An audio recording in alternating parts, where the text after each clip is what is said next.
السلام عليكم ورحمة الله. الحمد لله رب العالمين. الصلاة والسلام على أشرف الأنبياء والمرسلين حبيب رب العالمين وخاتم النبيين سيدنا مولانا محمد صلى الله عليه وسلم عبده ورسوله أما بعد. فقد قال الله سبحانه وتعالى في القرآن العظيم والفرقان المجيد: وجعلنا نومكم سباتا. وقال نبينا عليه الصلاة والسلام: إذا أتيت مضجعك فتوضأ وضوءك للصلاة ثم اضطجع على شقك الأيمن أو كما قال عليه الصلاة والسلام. سبحانك لا علم لنا إلا ما علمتنا إنك أنت العليم الحكيم. எல்லா புகழும் புகழ்ச்சியும் நம்மை எல்லாம் படைத்து வளர்த்து பாதுகாக்கிற ஏக இறைவனாகிய அல்லாஹ் ஜல்ல ஷானு தஆலா ஒருவனே சார்ந்ததாகும்.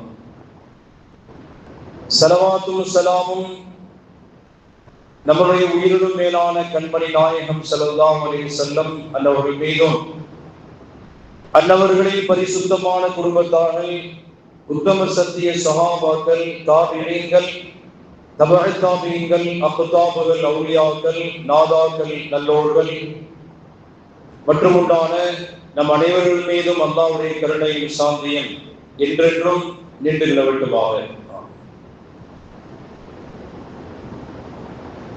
அல்ஹம்துலில்லாஹ். கண்ணியத்துக்குரிய அல்லாஹ் நல்லடியார்களே, அல்லாஹ்வுடைய மாபெரும் கருணையினால் ஹிஜ்ரி 1448 வருடத்தினுடைய ஒரு ஜும்மாவை நாம் அமர்ந்திருக்கிறோம். இன்றைய ஜும்மாவுடைய சிந்தனையாக தூக்கம் அது அல்லாஹ்வினால் அருளப்பட்ட எவ்வளவு பெரிய பாக்கியம், எவ்வளவு பெரிய நியமத் என்பதை நாம் புரிந்து கொள்ள வேண்டும். திருமறை அல் குர்ஆனிலே அல்லாஹ் சொல்கிறான்: வஜஅல்னா நௌமக்கும் சுபாதன். உங்களுக்கு நாம் தூக்கத்தை நிம்மதி தருவதாக ஆக்கியிருக்கிறோம் என்று அல்லாஹ் சொல்கிறார். அல்லாஹ்வுடைய ஏராளமான பாக்கியங்களை நாம் அனுபவித்துக் கொண்டிருக்கிறோம். அல்லாஹ் திருக்குர்ஆனிலே சொல்கிறான்: வஇன் தஅது நிஅமத்தல்லாஹி லா துஹ்ஸுஹா. அல்லாஹ்வுடைய அருள் பாக்கியங்களை நீங்கள் விரல் விட்டு எண்ணினால் அதை எண்ணி முடிக்க முடியாது என்று அல்லாஹ் சொல்கிறார். தலை முதல் கால் விரல் வரை ஆயிரக்கணக்கான கோடிக்கணக்கான நியமத்துகளை எல்லாம் நம்மிடத்தில் வைத்திருக்கிறார். நாம் உண்ணக்கூடிய உணவு நம்முடைய இறைப்பை பாதைக்குள்ளாலே சென்று செரிமானப்படுத்தி நமக்கு எது தேவையானதாக இருக்கிறதோ அந்த சத்துக்களை எல்லாம் உடல் தேக்கமடைந்து வைத்துக் கொண்டு தேவையில்லாத கழிவுகளை எல்லாம் வெளியிலே தள்ள வைக்கிறானே, அது அல்லாஹ்வுடைய மிகப்பெரிய நியமத்தாக இருக்கிறது. இப்படி பல்வேறு விதமான நியமத்துகளை சொல்லித் தருகிற அல்லாஹ் தூக்கத்தை அல்லாஹ் உங்களுக்கு வழங்கி இருக்கிறானே, அது அல்லாஹ்வுடைய மகத்தான பெரிய அத்தாட்சி என்று சொல்கிறான். சூரத்து ரூம் அப்படிங்கிற ஒரு சூரா, ரோமாபுரி நாட்டை பற்றி பேசுகிற அந்த சூறாவிலே அல்லாஹ் சொல்கிறான்: வமின் ஆயாத்திஹி மனாமுக்கும் பில் லைல். இரவு நேரத்திலே நீங்கள் தூங்குகிறீர்களே, பகலிலேயும் தூங்குகிறோம், இரவிலேயும் தூங்குகிறோம். இரவு தூக்கத்தை பற்றி அல்லாஹ் சொல்கிறான். சில வசனங்களிலே பகலிலேயும் இரவிலேயும் நீங்கள் தூங்குவது அல்லாஹ்வுடைய பெரிய அத்தாட்சிகளில் உள்ளது என்று அல்லாஹ் பேசுகிறான். இந்த உலகத்திலே அல்லாஹ்வை தவிர உள்ள அனைத்து படைப்புகளுமே தூங்கக்கூடிய வகையிலே அல்லாஹ் படைத்திருக்கிறான், மலக்குகளை தவிர. மலக்குகளுக்கு அல்லாஹ் தூக்கத்தை அல்லாஹ் தரல. தூங்குகிற அம்சத்திலே அல்லாஹ் அவர்களை படைக்கவில்லை. மலக்குகளுக்கு உணவு தேவையில்லை, மலக்குமார்களுக்கு பசிக்காது. மலக்குகளுக்கு இயலாமை அம்சத்திலே அல்லாஹ் படைக்கவில்லை. மனிதர்களுக்கு என்னென்ன இயலாமை எல்லாம் இருக்கிறதோ அந்த இயலாமையோடு அல்லாஹ் சுப்ஹானஹு வ தஆலா மலக்குகளை படைக்கவில்லை. மலக்குகள் அல்லாஹ்வினால் ஆற்றல் வாய்ந்த படைப்பாக அல்லாஹ் படைத்திருக்கிறான். எனவே மலக்குகளுக்கு தூக்கம் என்பதில்லை. அவர்கள் கியாமத்து நாள் வரை அல்லாஹ்வுடைய இட்ட கட்டளை வயஃபஅலூன மா யுமரூன், அல்லாஹ் என்ன சொல்லுகிறானோ அதை அப்படியே அந்த கட்டளைக்கு முழுமையான முறையிலே அடிபணிந்து நடப்பார்கள் மலக்குகள் என்று அல்லாஹ் சொல்கிறான். அதை தவிர உள்ள அனைத்து படைப்புகளும் அவைகளுக்கு தூக்கம் அவசியம். இந்த தூக்கம் இல்லை என்று சொன்னால் மனிதன் பித்து பிடித்தது போன்று அலைகிற காட்சியை பார்க்கிறோம். ஒன்றுமில்லை, ஒரு 3 நாளைக்கு நம்ம தூங்காமலே இருந்து பார்க்கலாம். யாரை பார்த்தாலும் எரிச்சலா வரும். பார்க்கிறான், என்ன இப்படி டென்ஷனா பேசுறீங்க, 2 நாளா தூங்கவே இல்லை, நீங்க வந்து பேசுறீங்களே அப்படின்றாங்க. அவர் ஏதாவது வெளியூருக்கு போயிட்டு வந்து அவர் உள்ளூருக்கு வந்து சேர்வார். ஏனால் அவர் ஆழ்ந்து தூங்கி கொண்டிருக்கிற வேளையிலே யாராவது கதவை தட்டினால் அவர் எரிந்து விழுகிற காட்சியை பார்க்கிறோம். நிம்மதியா தூங்க விடுறாங்களா அப்படின்றாங்க.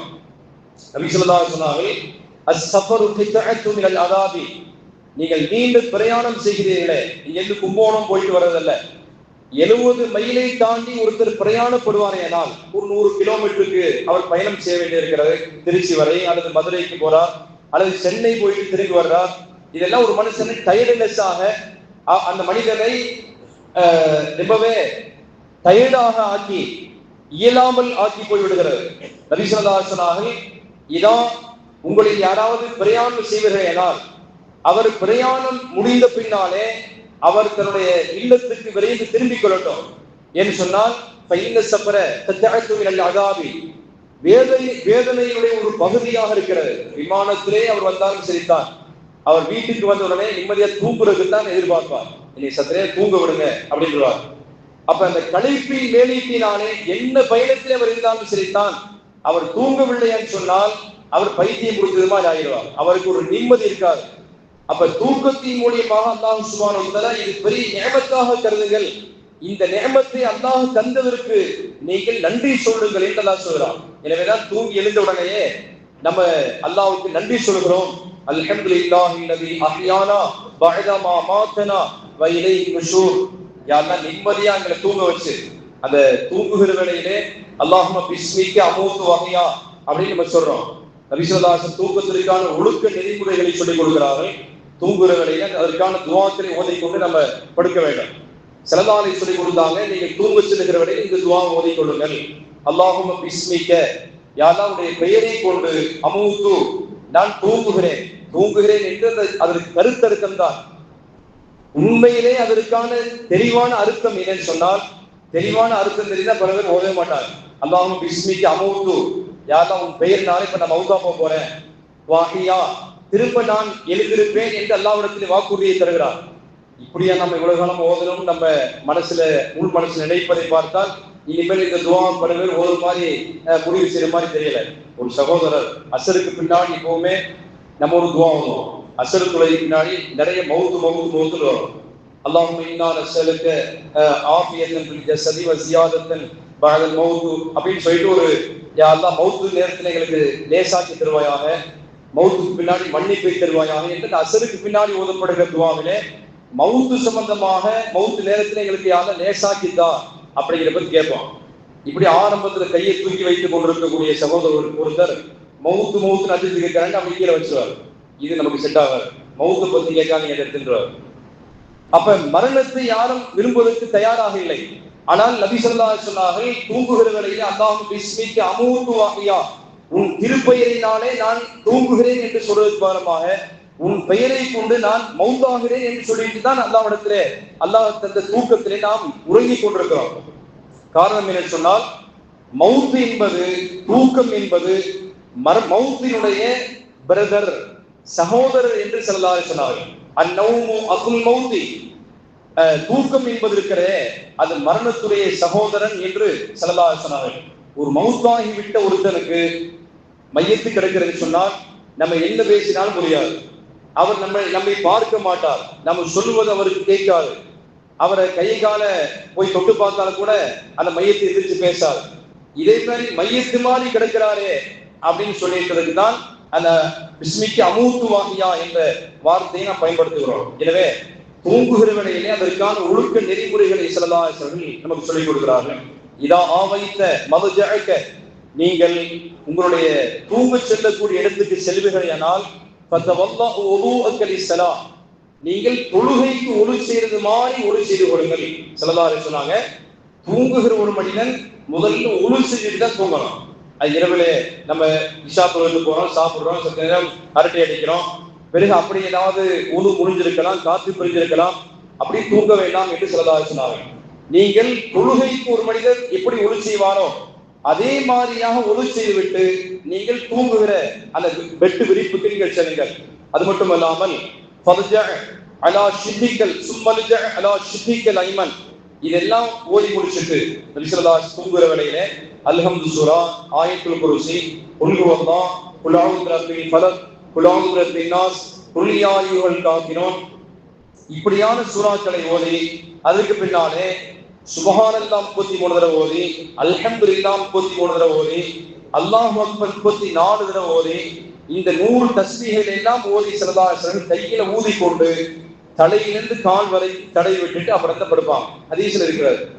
இந்த பாணியை ஒருத்தர் கடைபிடித்து அவர் வருவாரே என்று சொன்னார், நிச்சயமாக அவர் அந்த தூக்கத்திலே இறந்து போய்விட்டால் கூட வமித்த அலா அலல் ஃபித்ரத்தி, நீங்கள் தீனுல் இஸ்லாத்தின் அடிப்படையிலே தான் கலிமாவோடு இருந்திருக்கிறீர்கள் என்று ஸல்லல்லாஹு அலைஹி வஸல்லம் சுப செய்தி சொல்லி தருகிறார்கள்.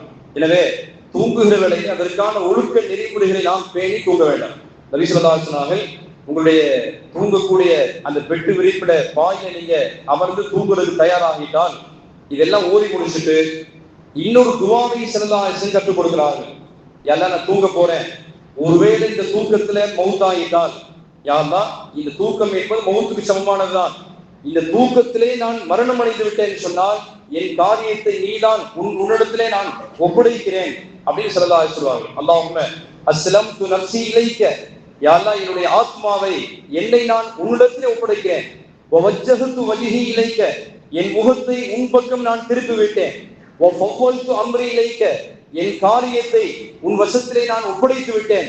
என்னை கொண்டுதான் எல்லாம் ஆகிறது என்பதல்ல, யா அல்லாஹ் இன்றைக்கு என்னுடைய பொறுப்பை உன் வசத்திலே ஒப்படைக்கிறேன். அல்லாஹ் நாளைக்கு நான் இல்லை என்று சொன்னால் என்னை மட்டுமல்ல என்னுடைய குடும்பத்தை எல்லாம் சேர்த்து நீதான் வழிநடத்தி தர வேண்டும் என்று அல்லாஹ்விடத்திலே பொறுப்பு சாட்ட வேண்டும். ஸல்லல்லாஹு அலைஹி வஸல்லம் வஃபவ்வல்து அம்ரி இலைக்க, என் காரியம் அனைத்தையும் உன் கைவசத்திலே ஒப்படைக்கிறேன். வல்ஜல்து லஹ்ரி இலைக்க, என் முதுகை உன் பக்கம் சாய்க்கிறேன். அதே போன்று ஆமன்து பி கிதாபிக அல்லதி அன்ஸல்த, யா அல்லாஹ் எந்த வேதத்தை நீ இறக்கி தந்தாயோ அந்த திருக்குர்ஆனை, வேதங்களை நான் ஈமான் கொண்டு விட்டேன். வபி நபியிக அல்லதி அர்ஸல்த, நீ அனுப்பிய நபிகள் நாயகம் ஸல்லல்லாஹு அலைஹி வஸல்லம் அவர்களையும் நான் ஈமான் கொண்டு விட்டேன், நம்பி விட்டேன் அல்லாஹ் என்று ஈமானுக்கு சாட்சியை வெளிப்படுத்த சொல்லி ஸல்லல்லாஹு அலைஹி வஸல்லம் சொல்லிவிட்டு இதை ஒருத்தர் ஓதிட்டு படுப்பாரே ஆனால் அல் ஃபித்ரத்தி, நீங்கள் இந்த துவாவை எல்லாம், இந்த சூறாவை எல்லாம், இந்த தஸ்பீஹாத்தை எல்லாம் ஓதி முடிச்சுட்டு நீங்கள் படுக்கைக்கு செல்வீர்களே ஆனால் ஒருவேளை இறந்துட்டால் கூட உங்கள் காரியம் அல்லாஹ்வுடைய வசத்திலே ஒப்படைக்கப்பட்டிருக்கிறது. அவன் நீங்கள் இருந்து என்னென்ன காரியத்தை செய்ய வேண்டும் என்று நீங்கள் நினைத்தீர்களோ அத்துணை காரியத்துக்கும் அல்லாஹ் பொறுப்பேற்றுக் கொள்கிறான் என்று நபிகள் நாயகம் ஸல்லல்லாஹு அலைஹி வஸல்லம் கூறினார்கள். எனவே தூங்க செல்லுகிற வேளையிலே அதற்கான ஒழுக்க நெறிமுறைகளோடு நாம தூங்க செல்ல வேண்டும். தூக்கம் என்பது அல்லாஹ்வுடைய மகத்தான பெரிய நிஅமத். மனிதனுக்கு தூக்கம் இல்லை என்று சொன்னால் அவன் ஏதாவது அதற்கு மாற்று ஏற்பாடுகளை செய்கிறான். தூக்க மாத்திரை போட்டால் தான் சில பேருக்கு, நமக்கு தெரிந்து எங்களுடைய சொந்தக்காரர்கள் ஒருத்தவங்க இருக்கிறாங்க, ஏறக்குறைய 25-30 வருஷமா தூக்க மாத்திரை போட்டால் தான் தூக்கம் வரும். ஒரு நகைச்சுவையாக சொல்லுவாங்க, வழக்கமா ஒரு ஹஸ்பண்ட், ஒரு கணவர் ஒருத்தர் தூக்க மாத்திரை போட்டுதான் தூங்குவார். அன்னைக்கு தூக்க மாத்திரை போடாமவே அவரு அசதியில தூங்கிட்டார். திரும்ப ஒரு 1:30 மணிக்கு அந்த மாதிரி தட்டி எழுப்பி அவரை படபடக்க வச்சு என்னாச்சு, தூக்க மாத்திரை போடாமலே தூங்கிட்டீங்கன்னு சொன்னோமா. தூக்க மாத்திரை போடாமலே நீங்க தூங்கிட்டீங்க, இன்னொரு முறை தூக்க மாத்திரை போட்டு தூங்க. தூக்க மாத்திரை போடாம தூக்கம் வருதுன்னா அது பெரிய ஞாபகம் இல்லையா? இதுக்கு அரைகுறையிலே பாதியிலே எழுப்பி தூக்க மாத்திரை போட வைக்கணுமா அப்படின்னு 4 திட்டெல்லாம் திட்டிட்டு அவர் தூங்கினார். அப்ப தூக்க மாத்திரை இல்லாமல் தூக்கத்தை வரவழைப்பதற்கு பெரிய முயற்சிகளை மேற்கொள்கிறோம். ஒரு பெரிய அரசவை அவர் பேலஸிலே வசிக்கிறார். அவர் படுத்து உறங்கக்கூடிய அந்த பெட்டு குஷன் இருக்கிற அது படுத்தால் ஆளுகளுக்குள்ளாக செல்வது மாதிரியான அப்படிப்பட்ட விரிப்பு. இவ்வளவு பெரிய வசதி வாய்ப்பில் அவர் இருக்கிறார். ஆனாலும் அந்த அரசருக்கு தூக்கம் வர மறுக்கிறது. அவர் அப்படி குறுக்கும் நெடுக்குமாக நடந்து போகிறார், இப்படி வருகிறார், இந்த பக்கம் வருகிறார், அந்த பக்கம் உலாத்துகிறார். அவருக்கு தூக்கம் வர மறுக்கிறது. வேறு வழி இல்லாம அப்படி வீட்டினுடைய பேரரசினுடைய பால்கனியில நின்று தன்னுடைய வீட்டிலே பாதுகாக்கக்கூடிய அந்த கேட் கீப்பர், அந்த பாதுகாவலர் இருக்கிறாரே, அவங்க எல்லாம் கரெக்டா இந்த பாதுகாக்கிற பணியை செய்யறாங்களா அப்படின்னு சொல்லிட்டு போய் வெளியே எட்டி பார்க்கிறார். அந்த அரைகுறை சேரில் அமர்ந்திருக்கிற பாதுகாவலர், செக்யூரிட்டி, அவர் இவரை தாண்டி பாதுகாக்க வேண்டிய பணியில உள்ள அவர் கிடைத்த அரைகுறை இடத்திலேயே தாறுமாறான பொருட்டை தூக்கி கொண்டிருக்கிறார். அப்ப அந்த அரசர் நினைச்சார், நம்ம அரசரா இருந்து நமக்கு தூக்கமே வரமாட்டேங்குது, நம்ம இடத்துல 10,000 ரூபாய் 5,000 ரூபாய் சம்பளம் வாங்கிட்டு நிம்மதியா தூங்குறான மனுஷன் அப்படின்னு அவர் அங்கலாய்த்து கொண்ட அந்த அரசர். இப்ப தூக்கம் இல்லைன்னு சொன்னால் எவ்வளவு பெரிய அரசனாக இருந்தாலும் சரிதான், எவ்வளவு பெரிய உயர்வான மனிதனாக இருந்தாலும் சரிதான், அல்லாஹுடைய நியமத்தை அனுபவிக்க முடியாமல் போய்விட்டதுன்னு சொன்னால் அதை விட இழப்பு ஒன்றுமே இல்லை. சில வீடுகளுக்கு நம்ம விருந்துக்கு போவோம், நல்ல பதார்த்தங்களை மனமகிழ்வான ஸ்வீட்டெல்லாம் எடுத்து வச்சிருப்பாங்க. அப்ப ஏதாவது எடுத்து சாப்பிடலாம் போது டாக்டர் சொல்றது நினைவுக்கு வந்துடும், நீங்க அதிகமா சுகர் உள்ளது சாப்பிடாங்க, அடடா இப்ப ஜாங்கி ஜிலேபின்னு வச்சுருக்காங்களே அதை சாப்பிடாங்க, உங்களுக்கு அரிசி சாதம் ஒத்துக்கிறாரு அதை சாப்பிடாங்க, பிரியாணி சாப்பிடாங்க இப்படின்னு சொன்னா எல்லாத்தையும் சாப்பிடாது. ஒரு மருத்துவர்கிட்ட ஒருத்தர் போனார், சார் எனக்கு ரொம்ப ஆபத்தான கண்டிஷனா இருக்கிறேன், அவர் டாக்டர் சொன்னாரு இனிமேல் 3 வேளைக்கு நீ கஞ்சி தான் குடிக்கணும், களி சாப்பிடுவேன்டார். அப்ப இந்த டாக்டர் அவர் கேட்டார், சார் சாப்பாடுக்கு முன்னாடியா பின்னாடியான்னு கேட்டார். சாப்பாடை களிதான்டார் டாக்டர். அது மாதிரி நியமத்துகளை அனுபவிக்க முடியாமல் போய்விட்டதுன்னு சொன்னார் அதை விட பெரிய இழப்பு துணியாவில் ஒன்றுமே இல்லை என்று சொல்லுகிற அளவுக்கு அல்லாஹ் தந்திருக்கிற இந்த நியமத்தான தூக்கத்தை, அல்லாஹ் கொடுத்திருக்கிற தூக்கத்தை நாம் பெற வேண்டுமேயானால் அதற்கென்று மார்க்கம் வழிமுறைப்படுத்தியிருக்கும்படியான சில அந்த நடைமுறைகளை நாம் பின்பற்றியாக வேண்டும். அல்லாஹ் சுப்ஹானஹு வ தஆலா தூக்கத்தை ஒரு மனிதனுக்கு நிம்மதி தருவதாக ஆக்கியிருக்கிறான் என்று திருமறையில குர்ஆன் சொல்கிறது. வமின் ஆயாத்திஹி மனாமுக்கும் பில்லைலி, இரவு தூக்கம் இருக்கிறதே உங்களுக்கு நிம்மதியாக அல்லாஹ்வுடைய பெரிய குதிரத்திலே அல்லாஹ்வுடைய மகத்தான பெரிய அத்தாட்சிகளில் கட்டுப்பட்டது என்று அல்லாஹ் தஆலா சொல்கிறான். நம்ம எல்லாம் கேள்விப்படுகிறோம், நபிகள் நாயகம் ஸல்லல்லாஹு அலைஹி வஸல்லம் அவருடைய காலத்துல ஹிஜ்ரி 2வது வருஷத்துல பத்ர் போர்க்களம் நடந்தது.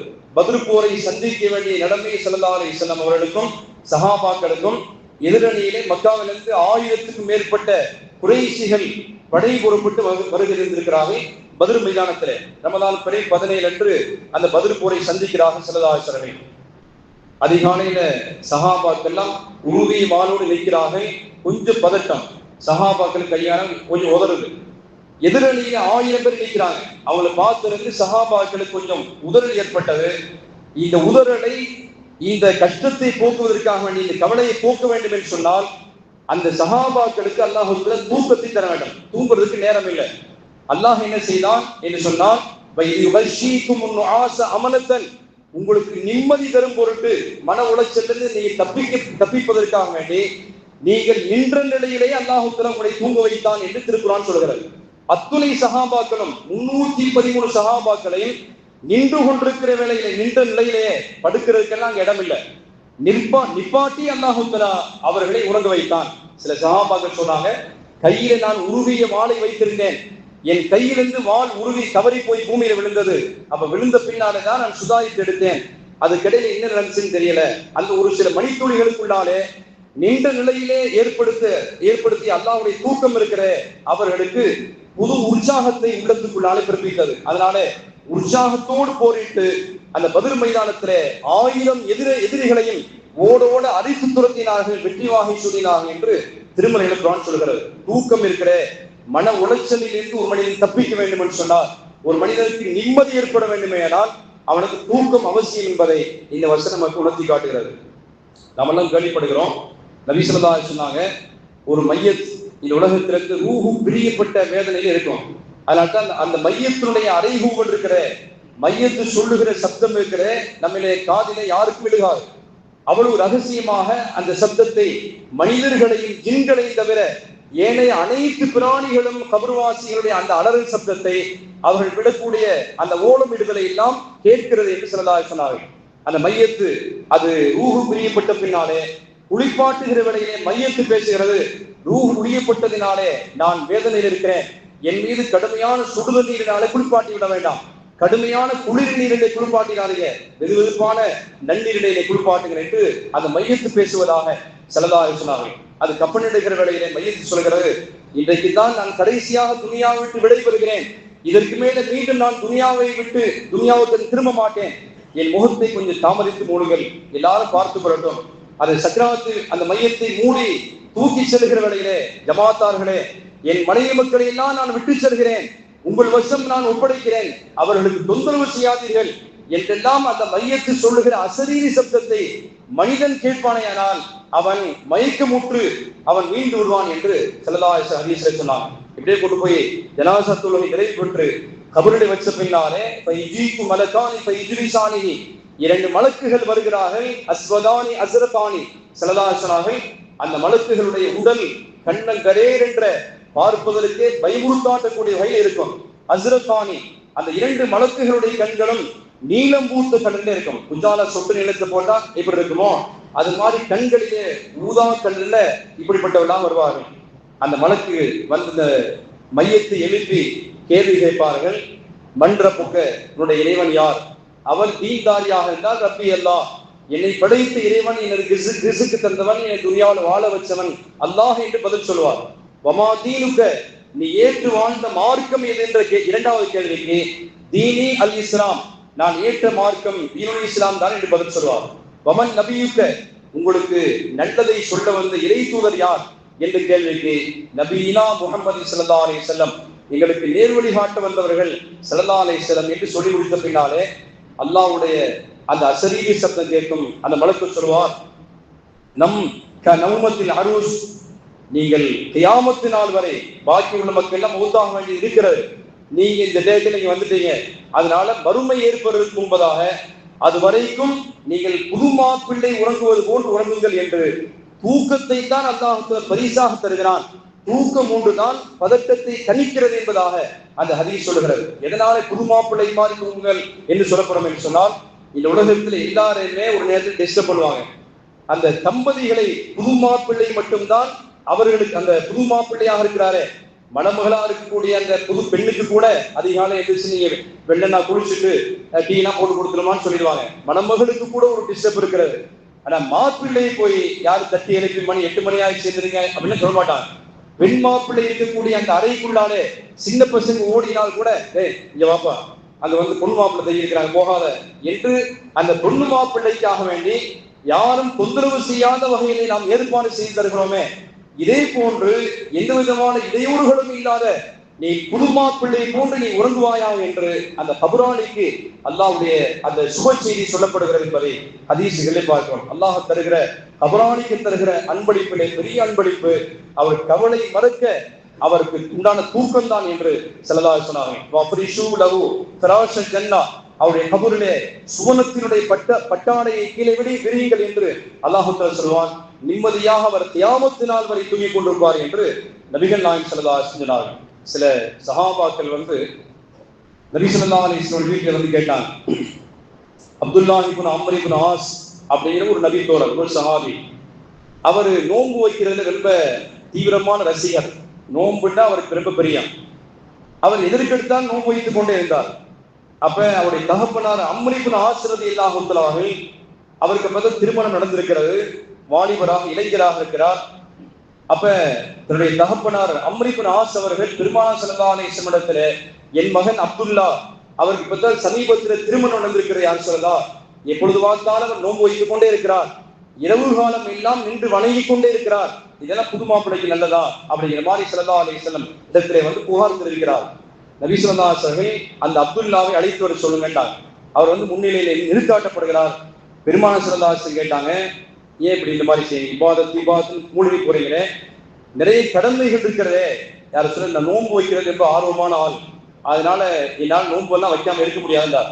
ஸல்லல்லாஹு அலைஹி சொன்னாங்க, அப்படியானால் நீங்கள் மாசத்துல 3 நோன்பு வைத்துக் கொள்ளுங்கள் போதுமானது. பிறை 13, 14, 15 நிலா முழு வடிவமாக இருக்குமே அந்த நாட்களில் நோன்பு வைத்துக் கொள்ளுங்கள், இது சுன்னத்தானது, எல்லா நபிமார்களுமே செஞ்சிருக்கிறாங்க அப்படின்னு ஸல்லல்லாஹு அலைஹி சொன்னாங்க. அந்த சஹாபி யார சொல்ல, இன்னும் கொஞ்சம் அஸ்தீஹு, இன்னும் கொஞ்சம் கூடுதலா எனக்கு ஆர்வம் இருக்கிறது அப்படின்னாரு ஸல்லல்லாஹு அலைஹி வஸல்லம். அப்படியானால் அந்த பிறை 13, 14, 15 போக வாரத்துல திங்கள்வியால் வைக்கலாம். யாரும் சொல்ல இன்னும் கொஞ்சம் கூடுதலா எனக்கு அனுமதி கொடுங்க. அப்படியானால் ஒரு நாளைக்கு நோன்பு, இன்னொரு நாளைக்கு சும் வாப்சிர், ஒரு நாள் நோன்பு வை, அடுத்த நாள் நோன்பை விட்டுரு அப்படின்னு சிலதாக சொன்னார்கள். யாரும் சொல்ல கொஞ்சம் கூடுதலா, இதுக்கு மேல அனுமதி உங்களுக்கு கிடையாது சிலதாக. இதுதான் தாவூத் அலைஹிஸ்ஸலாம் வைத்த நோன்பு. இதை விட சிறந்த நோன்பு உலகத்துல இல்லை. ஒரு நாளைக்கு நோன்பு வைப்பது, அடுத்த நாளைக்கு நோன்பு விட வேண்டும். இது உடல் ஆரோக்கியத்தை பேணி பாதுகாப்பதற்கான அதிகபட்சமான உச்சபட்சமான நோன்பு இதுதான் என்று சௌமுல் விசால் தொடர் நோன்பெல்லாம் வைக்கக்கூடாது என்று சிலதாசர்கள் அந்த இளைஞரை தடுத்தார்கள். அதுக்கு பின்னாலே நீங்கள் இரவிலை நின்று வணங்கவும் செய்ய வேண்டும், நீங்கள் தூங்கவும் செய்ய வேண்டும் என்று சிலதாக சொல்லிவிட்டு வலி ஜசதிக்கு அலைக்கு அகத்தா, உன் உடலுக்கு செய்ய வேண்டிய கடமைகள் உன் மீது இருக்கிறது. வலி ஐநீக்கு அலைக்கு அகத்தா, உன்னுடைய கண்களுக்கு செய்ய வேண்டிய கடமைகள் உன் மீது இருக்கிறது. அதை கண்களுக்கு தேவையான உறக்கத்தை வழங்குறேன்னு சொன்னால் கண் பாதிப்பு ஏற்படும். அதனால் குழிவிழுந்த கண்களாக மாறி போயிடும், சீக்கிரத்திலே முதுமை அடைந்து விடுவாய் என்றெல்லாம் சிலதாசர்கள் அந்த சஹாபையை எச்சரிச்சுட்டு வலி ஜௌஜிக்கு அலைக்கு அகத்தா, உன் மனைவிக்கு செய்ய வேண்டிய கடமை இருக்கிறது. குடும்பத்தை பார்க்கணும், உன்னுடைய கண்களை நீ பார்த்துக்கொள், உன் உடல் ஆரோக்கியத்தை பேணிக்கொள் என்றுதான் சிலதாசர்கள் அதிகமான இபாதத்திலே ஈடுபட்ட ஒரு சஹாபையை அங்கே கண்டிக்கிற காட்சியை பார்க்கிறோம். அன்னை ஹதீஜா அதை எல்லாம் நினைக்கிறேன், சௌதா எல்லாம் நினைக்கிறேன். நபி ஸல்லல்லாஹு அலைஹி வஸல்லம் ஒரு மனைவி மதீனாவில அவங்க இரவு நேரத்தில் அதிகாலை தஹஜ்ஜுல எழுந்திருக்கிறவளே கொஞ்சம் தூக்கம் தள்ளி கொண்டே இருக்கும். அவங்க மஸ்ஜித் நபவியுடைய 2 செவருக்கு மத்தியில அப்படியே கயிறை கட்டி கொண்டு அவர் தூங்கி விழுவானால் அந்த கயிற்றுல நம்ம தடுத்துக் கொள்ளும் என்கிற அளவுக்கு தூங்காம தொழுகிறது எப்படி அப்படிங்கிறதுக்காக ரொம்ப பெரிய முயற்சி மேற்கொண்டார். சிலதாசன் பள்ளிவாசலுக்கு வந்தால் கயிறு கட்டி இருக்கிறது. ஏன் இந்த மாதிரி கயிறுனா 2 சுவருக்கு மத்தியில யாரும் சொல்ல தொழுது கொண்டே இருக்கிற வேலையிலே தூக்கம் தள்ளினால் தடுமாறி கீழே விழுந்துடாம இருக்கிறதுக்காக வேண்டி இந்த கயிறு. சிலதாசு கோவிச்சுட்டாங்க, அந்த கயிறு முதல் அறுத்து எறிங்க, உங்களுக்கு தூக்கம் வறுமையானால் முதல்ல தூங்குங்கள், தூக்கம் தெளிந்த பின்னாலே அப்புறம் தொழுகுங்கள் என்று நபிகள் நாயகம் ஸல்லல்லாஹு அலைஹி வஸல்லம் தூக்கத்தை தவிர்த்து நீங்கள் தொழுகிறீர்களானால் உடல் ஆரோக்கியம் குன்றி போய்விடும் என்று நபிகள் நாயகம் ஸல்லல்லாஹு அலைஹி வஸல்லம் தூங்குவதனுடைய அவசியத்தை பற்றி சொல்லித் தருகிறார்கள். நமக்கெல்லாம் தெரியும், அஸ்ஹாபுல் கஹ்ஃப் 15ஆம் ஜுஸ்னுடைய பிந்திய பகுதியிலிருந்து ஆரம்பித்து 16ஆம் ஜுஸ்னுடைய ஆரம்ப பகுதியிலே இந்த கஹ்ஃப் சூரா முடிகிறது. வாரம் அந்த சூறாவை ஓதுங்கள் என்று ஸல்லல்லாஹு அலைஹி சொன்னாங்க. மறுமையினால் ஏற்படுகிற அமளி துமளிகளுக்கெல்லாம் இதிலே பாதுகாப்பு இருக்கிறது என்றெல்லாம் ஸல்லல்லாஹு அலைஹி வஸல்லம் சொல்லிக் கொடுக்கிறார்கள். இந்த கஹ்ஃப் சூறாவிலே அந்த அஸ்ஹாபுல் கஹ்ஃப் புகைவாசிகள் ஜோர்டான் பகுதியிலே வாழ்ந்த ஈசா நபியினுடைய காலத்துக்கு பின்னால நபிகள் நாயகம் ஸல்லல்லாஹு அலைஹி வஸல்லம் காலத்துக்கெல்லாம் முன்னாலே வாழ்ந்த சில இளைஞர்கள் அந்த ஜோர்டான் பகுதியிலே ஒரு ஊர்ல வாழ்ந்தாங்க. அந்த ஊரிலே தக்கியானூஸ் என்கிற ஒரு கெட்ட அரசர் இருக்கிறார். அவர் தந்தத்திலே நீங்கள் அனைவரும் என்னை வணங்க வேண்டும் என்று உத்தரவிட்டார். இந்த இளைஞர்கள் அதற்கு கடுமையான முறையிலே கண்டனம் தெரிவிக்கிறார்கள், எதிர்க்கிறார்கள். நாளைக்கு என்னுடைய பேச்சை நீ கேட்கிறேன்னு சொன்னா உங்களை கடுமையான முறையில் நான் கண்டிப்பேன் என்று அரசர் உத்தரவிட்டார். இந்த அரசருடைய கட்டளையை மீறி அந்த இளைஞர்கள் கொஞ்சம் அந்த நேரத்தில் உள்ள சில பணங்காசுகளை எடுத்துக்கொண்டு அரசருடைய தண்டனைக்கு தப்பிப்பதற்காக வேண்டி அந்த ஊரினுடைய ஜோர்டான் பகுதியில உள்ள ஒரு நீண்ட தூரம் ஒரு வனாந்திர பகுதிக்கு சென்று அங்கே உள்ள ஒரு குகைக்குள்ளாலே சென்று ஒளிந்து கொள்கிறார்கள் அரசருடைய சோதனையில் தப்பிப்பதற்காக வேண்டி. இங்க செல்ல கூட ஒரு நாய் வந்து கொண்டே இருக்கிறது. அதை எவ்வளவு துரத்தி விட்டு பார்த்தாங்க, அது செல்ற மாதிரி தெரியல. மீண்டும் வேற வழி இல்லாம நாய் அப்படி விட்டுட்டாங்க. இவங்க குகைக்குள்ளாலே சென்ற உடனே நிம்மதியா படுத்து தூங்கினாங்க. தூங்கி எழுந்த பின்னாலே அந்த அரசர் இப்ப என்ன செய்ய காத்திருக்கிறாரோ தெரியலையே என்று நினைத்து கடுமையான பசி ஏற்பட்டது. பசி ஏற்பட்டதினாலே வெளியில ஏதாவது உணவு தரக்கூடிய கடைகளை சென்று யாராவது உணவு வாங்கிடுவாங்க என்று ஒருத்தர் அனுப்பி வைக்கிறார்கள். வெளியில வந்து பார்த்தா அந்த ஊரு இவங்க வாழ்ந்த ஊர் மாதிரி தெரியல, நிறைய மாற்றங்கள் ஏற்பட்டிருந்தது. இந்த பணங்காசுகளை கொடுத்து அந்த ஹோட்டல்ல சாப்பாடு வாங்குறதுக்காண்டி காயின்களை கொடுத்தா இது எந்த ஒரு காசுன்னு தெரியலேன்டாங்க.